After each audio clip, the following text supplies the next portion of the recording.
ज्याचं चालत होतं, कॉलेजच्या मालकाचा जे पोरग होतं, त्या पोराचा अभ्यासच झाला नव्हता परीक्षेला.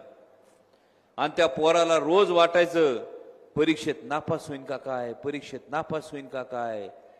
पोरांनी लय प्रयत्न करून बघितले, गाईड बघितलं, कॉपी बघितली, समज केलं, पण तरी बी काय पोराची गॅरंटीच पटली. काही झालं तरी आपण नापासच होणार.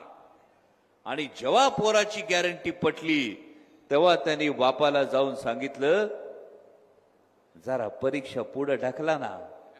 बापाने विचारलं, परीक्षा कशाला पुढे ढकलायची रे, नियमानुसार आता परीक्षा झाली पाहिजे. पोरग म्हणलं, दादा अभ्यासच झाला नाही ना. अभ्यासच जर झाला नसल तर परीक्षा पुढे ढकला.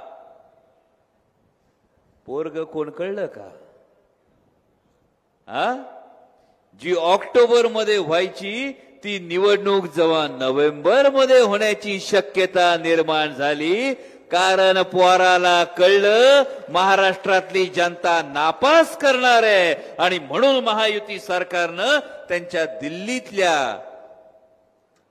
पिताश्रींना सांगितलं, तेवढं इलेक्शन कमिशनला सांगा, कुठला तरी क्लॉज वापरा. आणि 15 वर्ष गेली 15 वर्ष हरियाणा आणि महाराष्ट्राची निवडणूक बरोबर व्हायची. पहिल्यांदा महाराष्ट्राची निवडणूक हरियाणा बरोबर होत नाही.